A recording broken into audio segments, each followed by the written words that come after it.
At LSI, we don't just follow trends, we help shape the future. Welcome to Behind the Win, the podcast where we break down the biggest moves in tech, innovation, leadership, and government contracting. Here at LSI, we're bringing you exclusive conversations with the minds behind groundbreaking advancements, disruptive strategies, and industry-defining wins. From retail to tech, defense to government solutions. This is where you get the insights to stay ahead. Let's go behind the win. Welcome back to Behind the Win. Today we're going deep into the world of supply chain and logistics with someone who's seen it from every angle: defense, firefighting, classrooms, and command.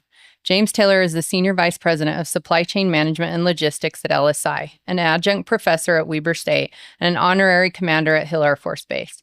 We'll talk about what really works in the field when things get messy, why government logistics succeed or fail, and the lessons James has learned from leading teams on critical programs like CALFire and Department of Defense missions. James, welcome to the show. Thank you. Thanks Glad for having to me. have you. Thanks for having me. Okay, let's start with what I love about your career bridging theory and practice, right? Is that you've taught, and you still do, teach supply chain as an adjunct professor. But you also are running real world programs where lives and missions are on the line. How do you connect the two? And do you connect the two? Like when you're talking to students, like, hey, I don't just preach, I practice. Yeah, I do. And the supply chain program at Weber State is really cool in that it's actually built to connect the two. So when we're working with students, we spend a lot of time establishing frameworks, teaching and equipping the tools like category analysis, strategic sourcing, price and cost analysis, supplier selection.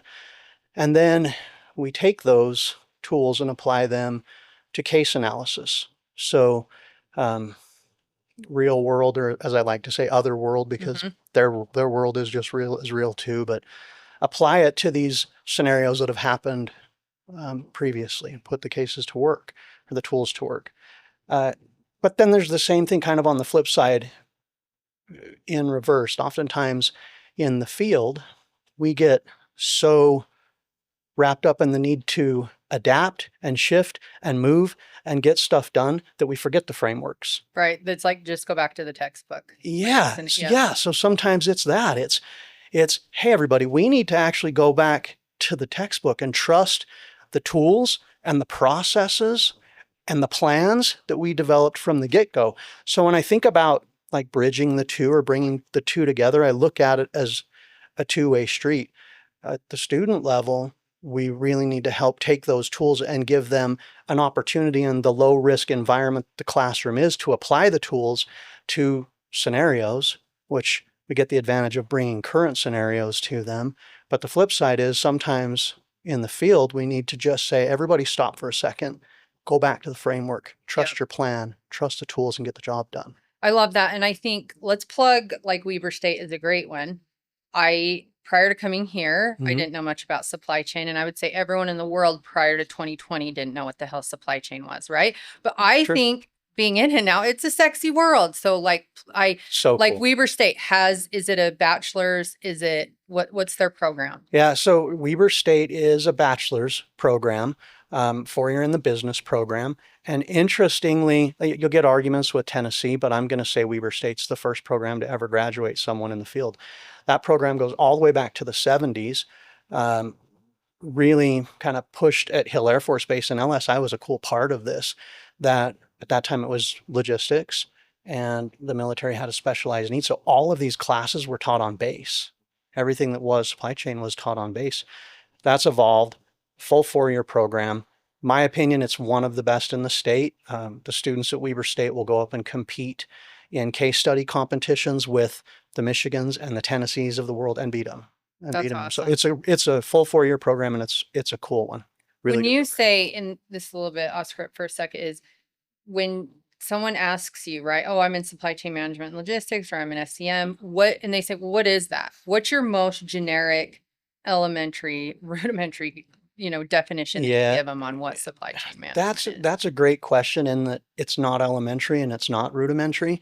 But I look at kind of what evolved this from being a field of logistics to a field of supply chain management and use that to craft my answer. Supply chain management is really looking at a full system of everything in the process it takes from getting raw material out of the ground to where a product is delivered to a final customer. And every step along the way, looking at each of those and saying, how do we create, add, and maximize value at every portion of those? We're managing the supply chain to ensure the maximum amount of value is created and delivered at every point in the process. That's a great definition. I love that. When you think back to what textbooks teach, and when we're kind of talking about this scenario, right? And I love that because we say it all the time. When things are chaotic, the best thing you can do is fall back to process, procedure, governance, right? Because that's where, like you said, is the framework. So what do you think, when you think about the textbooks and what you've learned, like in a supply chain degree, what's missing when the real world gets messy? Like, what's the first thing you're like, okay, yeah, we're forgetting about this because we're trying to, get to market or get a contract or whatever. Yeah, it's really difficult, and you kind of already hit on this. It's really difficult for textbooks to capture the friction that exists in what we do every day, right? The shifting priorities, the adaptation of the human emotions, the chaos, the pain, the struggles, the individuals. That's a difficult thing for a textbook to capture. They often assume perfect information, fixed variables, and kind of a set path to outcomes. Right. Where our day-to-day is anything about that. It's about still being able to shift and adjust and pull maybe even new frameworks and things in, but managing this constant variation in the field. And in all fairness, that's a hard thing to capture. Right. You kind of have to assume a set amount of data when you're writing a textbook, right? Yeah. At a point or a period in time. Yeah. Too, for sure. Yeah. Okay. Can you share a story from CALFire? And first, let me say this. For those listening, tell them a little bit about what your team does. You have 41 or 2 now at CALFire Sacramento. 41? 42. Yeah. We'll say in between. We'll say in between 41 40 and a plus. half. In Sacramento, working for CALFire, which is our contract we've had for 20 plus years. But so tell them a little bit about that, and then where, a story from CALFire where you had to throw theory out the window and make something work.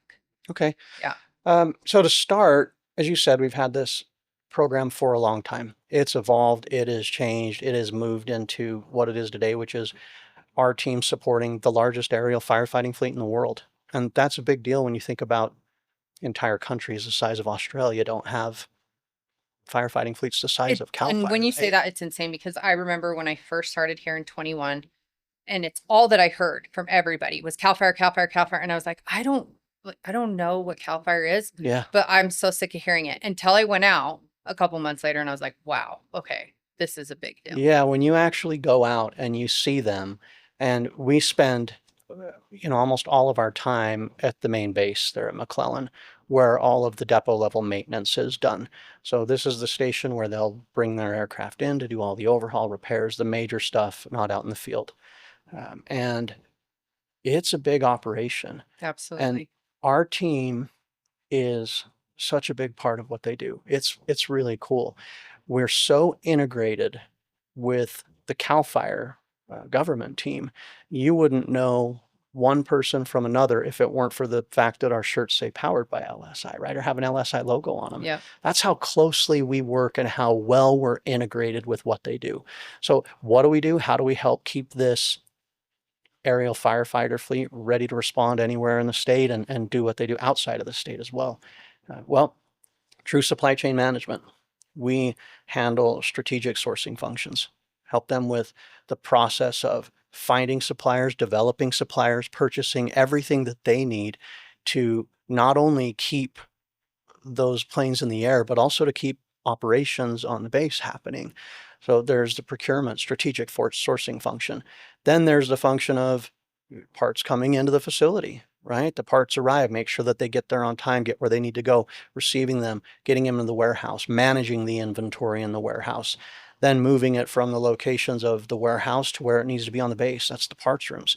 Every different aircraft type has its own parts room, which is filled with LSI people, managing all the inventory, keeping track of all the data, knowing the inventory numbers, all of those things, and then distributing the material to the mechanics, which is a different contractor, to help them get the job done that they need to get done. And then above that, or not above that, but let's say surrounding that, is the strategic function, which our team is really good at. And that's keeping all of these integrated parts, from the logistics side, the procurement side, to a full supply chain management perspective, working with the CALFire team to adapt and adjust and do everything that they need to do to keep those planes in the air. Right. And I think going out there the first time, what's so cool is our warehouse is huge, right? And Huge. I think back to my first job I had, and I won't say the name of it because I don't want any of the folks that work there to be like, you're an a-hole, Sarah.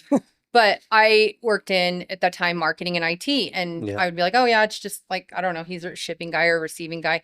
Well, those shipping and receiving guys received catheters and stents and things that our clean rooms had to put together. And you know what I mean? So it's such a profound appreciation for every single part of that life cycle that you talked about that our guys do, right? That we're in all the 3 different hangars. We are in a warehouse. We're in the administration building. Like you said, we are an integrated partner with CALFire. Yeah. Okay. And then thinking back, is there time in the last few years of managing this program and team that you've said, you've been like, okay, wait, let's stop. I'm going to go back to what I know. I'm a professor. I know this. I teach this. And let's do X, Y, and Z, right? Because that's what I know, is the framework that works. Yeah. So one of the things that's challenging about CALFire, but it also gives us the ability to do what we do so well, is it's not typical, right?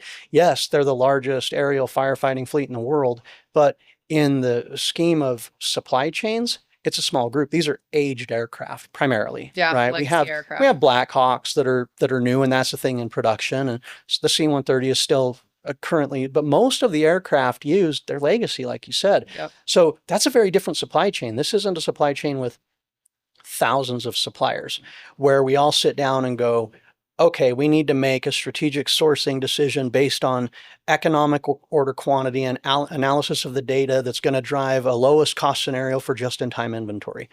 That's not what happens, right? We have to manage these things in a different way, or as you said earlier, kind of shift away from the theory.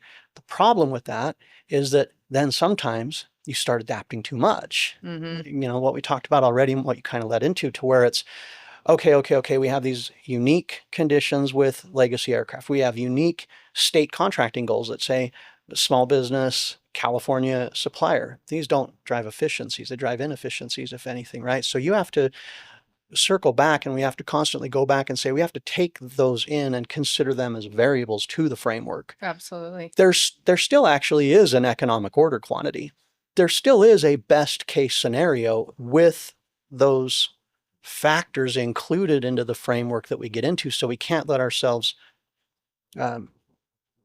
use it as an excuse to not do the job we need to do to make sure we have the best, most efficient, and lowest cost of total ownership, Right. Not necessarily the lowest price, supply chain for the state of California. That's awesome. So switching over a little bit to the DoD side, what's a moment where, and I think I know the answer to this question, but I'm going to let you, Okay. I think I know what you're going to say, but what's a moment where you had to adapt quickly under pressure on a DoD side in supply chain, and what did you learn? Yeah, so the DoD doesn't really, it's not a system that's really designed in the supply chain side to adapt quickly under pressure for a contractor. You have a set of constraints that kind of almost tell you not to adapt quickly. You've got to follow the processes, the procedures, and do all those things. But we're like, by the way, with 2,500 FARs for anyone listening. Yeah. When you operate under the FAR, the DFAR, it really constrains what you can do. But the interesting thing is that as a community, as a contracting office, they want that adaptation. They want new ideas. So there was a time when the Air Force critically needed a part for the F-15, and they had a very diminished supply chain for this specific part. And came to us with requests for accelerated delivery, for faster shipping, for new suppliers. And we had a supplier who had the parts in stock and built the parts, and the parts were on aircraft. The problem is they were on aircraft for FMS customers, foreign military sales.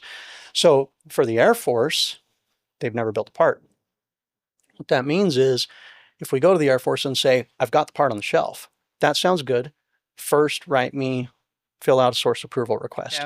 Well, here's the problem. You don't have a similar part to get qualified. What do you mean I don't have a similar part? We have the actual part.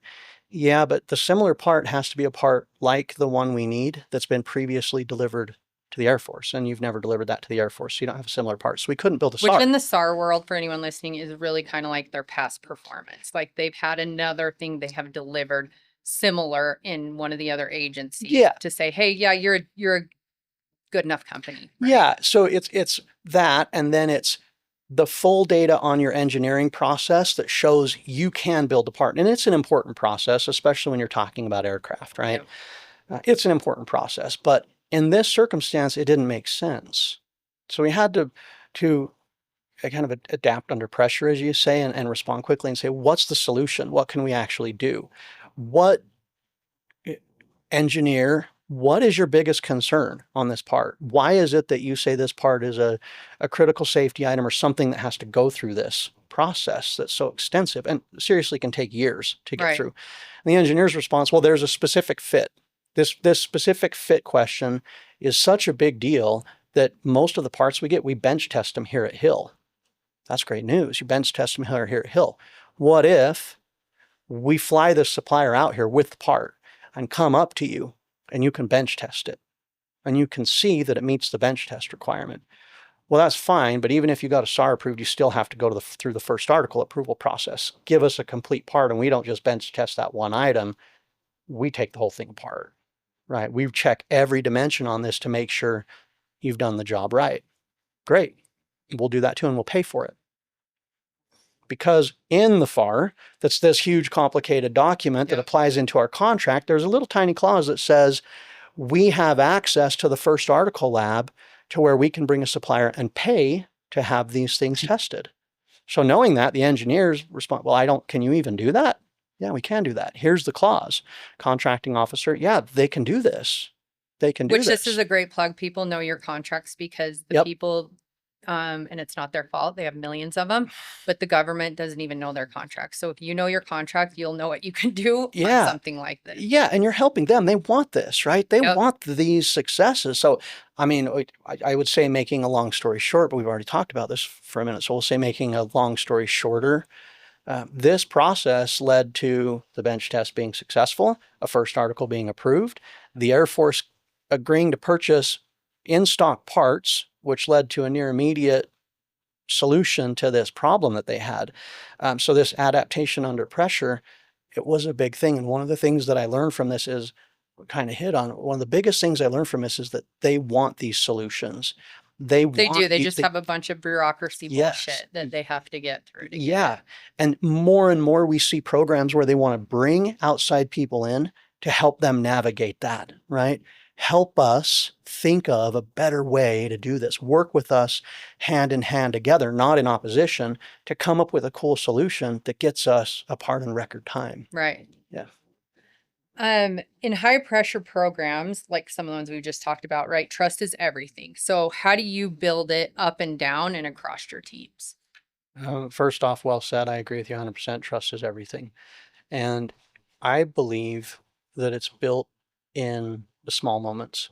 For me, trust is a really hard thing to earn. Yeah. Right. And it's about doing what you say you're going to do, deliver the way you said you're going to deliver, right? Support, ask the right questions, follow through with integrity, back up your teams. In these kind of high pressure situations, as you say, it is so critical to know that all the people working around you have got your back and you've got theirs. You're there to work with each other as a team. Trust takes so long to build, but it can be burned down so quickly. Right. It is so easy to destroy. So you have to constantly think about the impact of your actions. And that's not an easy thing to do because it's those small moments, it's those small deliveries that when they're lost can burn down something you've worked so hard to create. So you really have to constantly think about it and always remember, as you said, that trust really is everything. It drives all of our successes. Well, and I think we can get an analysis paralysis with it, right? Where you're like, I always think like if I keep thinking about what this action I do is going, like the trickle effect, you got to think about it and be aware and have this awareness. But you're right. It's like you can overthink it too, You right? can. And Yeah. so that one's hard. But I love that you say the small moments because one of my bosses, and I'd say probably one of my favorite bosses from my previous job, he had posted on LinkedIn a couple weeks ago and had said like, hey, what do you guys, what makes you guys think of like true leadership and trust and everything? And so people were leaving examples. And I thought like, I remembered one with him is when I was a single mom, my middle one, Max, had been out helping my dad on the dump truck. The dump truck bed slammed on it and sliced his whole hand open. So I'd rushed down to the ER. They wrapped it up and they're like, we're going to do surgery tomorrow morning. So I had told him, I'd called him, hey, I'm not going to be in. Here's what's going to happen. Well, I show up and I'm like, I don't even know why I'm getting like choked up about it, but it's because of the trust. But like I show up at the ER down in Draper at 5:30 in the morning and he's standing in the waiting room. And Wow. my mom was there. And so I'm like, oh my heck. And I think that small moment to me was that he taught me 10, 12 years ago, like you got to show up for people. So there's been people that I'm like, I'm going to make sure I'm at their funeral if it's their sister or their uncle, or I'm going to, whatever it is. So it's like those small moments that you have to have. They're not small, but they could be small, but they have the biggest impact on your people, right? Yeah, that's a great example because what may seem like a small moment, I promise you that was not. Right. And I love him to this day. He could call me in jail and, Yeah, and for him it may have been, well, this is just what you do. Yeah. Right. This is just something you do. For you, it's this huge moment Yeah. that even still right now impacts you so emotionally. Like that's it. Yeah. That's trust. Yep. That's cool. Absolutely. That's really cool. What did, like, thus far, I know it's only been a couple months, but like, what is your time as honorary commander at Hill, teach you that maybe, and I think you probably have known this just working, we've had contracts on base, the involvement you've had, but about military culture, community, and leadership? You're right. I haven't been there very long. I have had the privilege of working with the Air Force, but even in the short time that I've been part of this program and in the few interactions that I've been privileged to have, it's deepened my appreciation for purpose-driven culture. For the Air Force, everything they do, it's about community, legacy, building each other up. Right? Yep. I mean, team, there's not a place that puts that word together better than they do. So seeing the way that they elevate these young airmen into leadership positions and try to equip them to excel and build, it's a thing that inspires me and reminds me, like when you're trying to develop a culture and look at things to ensure decades of success, long-term improvement and achievements. They're incredible about that. Like watching them work together is so cool. That's awesome. And Yeah. I think that we try to do that, get there each year, right? Better, like, what is the purpose? Yeah. What is our mission?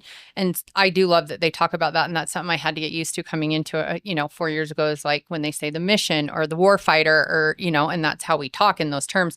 But I think I've seen you, I don't think I know, I've seen you do that in different scenarios, right? When I've heard the warehouse guy say, what, it's not like I'm a brain surgeon. I'm, handing out bolts. And then you gave him the scenario of like, you did hand out a bolt that went on a propeller that came off, that then they like you'd give them that full cycle of what it looks like. No, just you think what you do is nominal. It's not.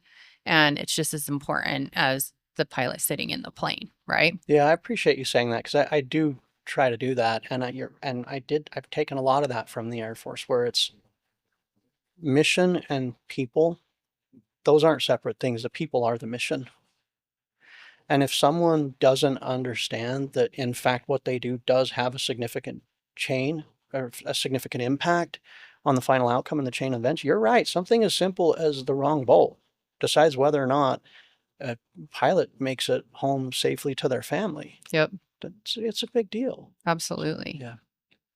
Okay. Before we wrap up, I want to throw some quick questions at you. Okay.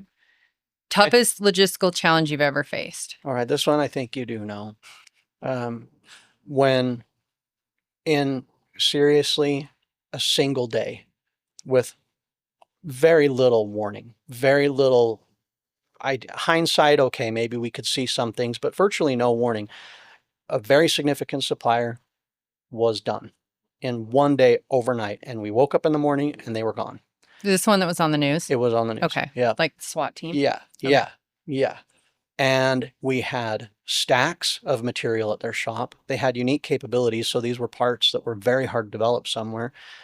We'd given them progress payments. So they had money for work done, or in some cases not done. They had all the technical data packages. And on the other end of this equation, we still had a customer who... Which was the Air Force. The Air Force. Yeah. Who had to have these parts. We had a requirement to fill to deliver these parts.